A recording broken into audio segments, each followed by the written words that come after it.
Hello hi. അപ്പോൾ എന്തൊക്കെയാണ് എല്ലാവർക്കും സുഖമല്ലേ? ഞാൻ ഇന്നിവിടെ ഉണ്ടാക്കുന്നത് നമ്മൾ ഇതുപോലെ ദോശയ്ക്കൊക്കെ ഉണ്ടാക്കാൻ പറ്റുന്ന സിമ്പിളായിട്ടുള്ളൊരു സാമ്പാർ റെസിപ്പി ആട്ടോ പറയുന്നത്. പിന്നെ അതിലേക്ക് വേണ്ട ഒരു തേങ്ങാ ചട്നി ആട്ടോ പറയുന്നത്. അപ്പോൾ അതിലേക്ക് ആദ്യം തന്നെ സാധാ നോർമൽ നമ്മളൊക്കെ ഉണ്ടാക്കുന്ന മസാല ദോശയ്ക്ക് ആവശ്യത്തിനുള്ള ദോശയാണ് ചുട്ടെടുക്കുന്നത്. നമ്മൾ കൊഴുന്ന ദോശ എന്ന് പറയില്ലേ, അത് തന്നെയാട്ടോ ചുട്ടെടുക്കുന്നത്. ഇത് ഞാൻ എങ്ങനെയാണെന്ന് വെച്ചാൽ രാത്രി എല്ലാ സാധനങ്ങളും ഇട്ട് വെച്ചിട്ട് സോക്ക് ചെയ്തിട്ട് രാവിലെയാണ് കേട്ടോ അരച്ചെടുക്കുന്നത്. എങ്ങനെ അരച്ചത് 1 മണിക്കൂറേ പിന്നെ ഞാൻ റെസ്റ്റ് ചെയ്യാൻ വെച്ചിട്ടുള്ളൂ. അപ്പോഴേക്കും ഏകദേശമൊക്കെ പൊങ്ങി വന്നിട്ടുണ്ട്. വല്ലാതെ പുളി അങ്ങനെ അരച്ചെടുക്കുമ്പോൾ വല്ലാതെ പുളി ഉണ്ടാവില്ല കേട്ടോ, പക്ഷേ നല്ല സോഫ്റ്റും ആയിരിക്കുമേ. അപ്പോൾ അങ്ങനെ ഉണ്ടാക്കുന്നവരൊക്കെ ഉണ്ടെങ്കിൽ ഒന്ന് പറയാം, കമൻറ്റ് ചെയ്യാം കേട്ടോ. അപ്പോൾ നമുക്ക് ഇതിലേക്ക് വേണ്ട സാമ്പാർ ഒന്ന് തയ്യാറാക്കുന്നൊക്കെ നോക്കാം. അപ്പോൾ ആദ്യം തന്നെ ഞാനൊരു എൻ്റെ കൈയളവ് എടുത്തത് അതൊരു കൈയളവാണ് കേട്ടോ എടുത്തേക്കണത്.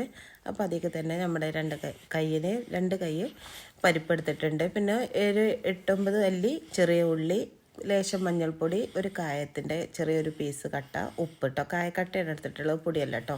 എപ്പോഴും സാമ്പാറിന് എപ്പോഴും കായത്തിൻ്റെ കട്ടയാണ് കേട്ടോ ടേസ്റ്റ്.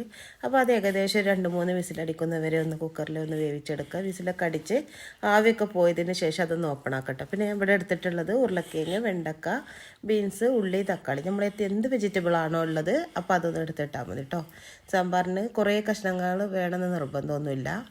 എന്നിട്ട് അതും ഒന്ന് ജസ്റ്റ് ഒന്ന് എന്താ പറയുക, ഒറ്റ വിസിലടിക്കുന്നത് വരെ ജസ്റ്റ് ഒന്ന് വേവിച്ചെടുക്കുക. വിസിലടിച്ചേക്കിന് തന്നെ നമ്മൾ ആവി കളയുമല്ലോ, അതായത് ആവി പോവാൻ കാത്തിക്കാതെ ആവി ജസ്റ്റ് ഒന്ന് വെള്ളത്തിൻ്റെ അടിയിൽ ഇതിലോ കാട്ടിയിട്ട് കളഞ്ഞെടുക്കുക കേട്ടോ. തോനെ നേരം കുക്കറിൽ വെക്കണ്ട, അപ്പോൾ നന്നായിട്ട് വെന്തുടഞ്ഞ് പോകും.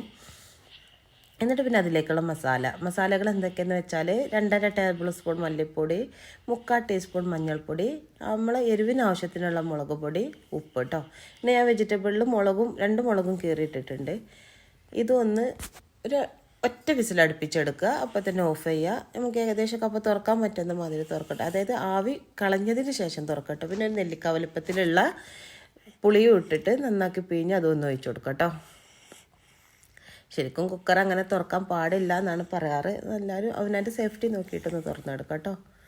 ആവിയൊക്കെ പോയതിന് ശേഷം തുറന്നെടുക്കുക. ഇനി നമുക്ക് അതിലേക്കൊന്ന് വറവിടാം. അപ്പോൾ ഒരു 2 ടേബിൾ സ്പൂൺ വെളിച്ചെണ്ണ ഒഴിച്ചിട്ട് അതിലേക്ക് ആവശ്യത്തിനുള്ള കടുക് ഇട്ട് കൊടുക്കുക. ഒരു 5-8 അല്ലി വെളുത്തുള്ളി നന്നാക്കി സ്ലൈസാക്കി അരിഞ്ഞതും, കറിവേപ്പിൻ്റെ ഇലയും, ചെറിയ ഉള്ളിയും കൂടി, വറ്റൽമുളകും ഇതും കൂടി കൂട്ടിയിട്ട് നന്നാക്കി ഒന്ന് വറുത്തെടുക്കുക കേട്ടോ. അതൊക്കെ ഏകദേശം വഴണ്ട് വന്നതിന് ശേഷം ഞാൻ സാമ്പാർ പൊടിയാണ് പിന്നെ ഇവിടെ യൂസ് ചെയ്യുന്നത്. സാമ്പാർ പൊടി ഈസ്റ്റേണിൻ്റെ സാമ്പാർ പൊടിയാണ്, നല്ല ടേസ്റ്റ് കേട്ടോ. അതും കൂടി ഒരു 2 ടേബിൾ സ്പൂണോളം അതിലേക്കൊന്ന് വറുക്കാൻ എടുത്തിട്ടുണ്ട്. അപ്പോൾ തീ ചെറിയ ലോ ഫ്ലെയിമിലാക്കിയിട്ട് വേണം കേട്ടോ ഒന്ന് വറുത്തെടുക്കാൻ. അതും കൂടി എടുത്തതിന് ശേഷം അതൊന്ന് ഇതിലേക്ക് മൂപ്പിച്ച് ഒഴിച്ച് കൊടുക്കാം കേട്ടോ. എന്നിട്ട് നന്നായിട്ടൊന്ന് ഇളക്കി കൊടുക്കുക.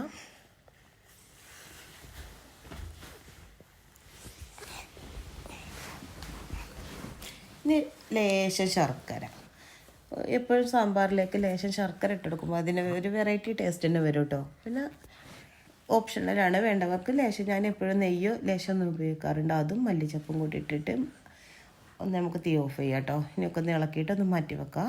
ഇനി അതിലേക്ക് നമ്മൾ പറഞ്ഞിട്ടുള്ള തക്കാളിയും ഇതൊക്കെ ഇട്ടിട്ടുള്ള റെഡ് ചട്നിയാണ് ഉണ്ടാക്കുന്നത് കേട്ടോ. അപ്പോൾ അതിലേക്ക് ആദ്യം തന്നെ ലേശം വെളിച്ചെണ്ണ ഒഴിച്ച് കൊടുത്തതിന് ശേഷം 2 നല്ല വലിയ തക്കാളി കേട്ടോ അതിലേക്ക് ഇട്ട് കൊടുക്കുന്നത്. വല്ലാതെ പഴുക്കാത്തത് കൊണ്ടാണ്, ഇത് കഷ്ണം പോലെ തന്നെ കിടക്കണം. പിന്നെ അങ്ങനെ അയച്ചിട്ട് കുഴപ്പമൊന്നുമില്ല, അരച്ചെടുക്കാനുള്ളതാണല്ലോ. പിന്നെ 2-3 അല്ലി ചെറിയ ഉള്ളിയും കറിവേപ്പിലയും വറ്റൽമുളകും കേട്ടോ പിന്നെ ഇട്ട് കൊടുക്കുന്നത്. അത് നന്നാക്കിയിട്ടൊന്ന് വേവിച്ചെടുക്കുക. ഇനി ഒരു അരമുറി തേങ്ങ എടുത്തിട്ടുണ്ട്, അതിലേക്ക് ഇത് ഇട്ട് കൊടുത്ത് ചൂടാറിയതിന് ശേഷം കേട്ടോ ഇട്ട് കൊടുക്കേണ്ടത്. ഞാൻ അരച്ചെടുത്തപ്പോൾ തന്നെ ലേശം വെള്ളം കൂടിയിട്ടുണ്ട്. ലേശം ചതഞ്ഞ് വരാനുള്ള വെള്ളം എടുത്താൽ മതി കേട്ടോ. എന്നിട്ട് പിന്നെ അതൊക്കെ നന്നാക്കി ഒന്ന് ചതച്ച് കൊണ്ടുവരാൻ, നന്നായിട്ട് അരയണ്ട കേട്ടോ. ഒരു ചട്ടടി നമ്മൾ ചമ്മന്തി രൂപത്തിലൊക്കെ അരച്ചെടുത്താൽ മതി. പിന്നെ അതിലേക്ക് നമ്മൾ 1 ടേബിൾ സ്പൂൺ വെളിച്ചെണ്ണ ഒഴിക്കുക. അതിലേക്ക് കടുക്, കറിവേപ്പിൻ്റെ ഇല, വറ്റൽമുളക് ഇതൊക്കെ ഇട്ടിട്ട് ഒന്ന് നന്നായിട്ടൊന്ന് കടുക് വറുപ്പിക്കുക കേട്ടോ. നമ്മൾ അരച്ച് വെച്ചിട്ടുള്ള അരപ്പ് അതിലേക്ക് ആഡാക്കി കൊടുക്കട്ടോ. എന്നിട്ട് ഉപ്പ് ഇട്ടതിന് ശേഷം തിളച്ച് വരണ്ട, അതൊന്ന് ഓഫാക്കി കൊടുക്കട്ടോ. അപ്പോൾ എല്ലാവരും ഒന്ന് ഉണ്ടാക്കി നോക്കുക. ഈ 2 കോമ്പിനേഷനും നല്ല അടിപൊളി ടേസ്റ്റ് കേട്ടോ. ഉണ്ടാക്കി നോക്കിയിട്ട് അഭിപ്രായം പറയണേ.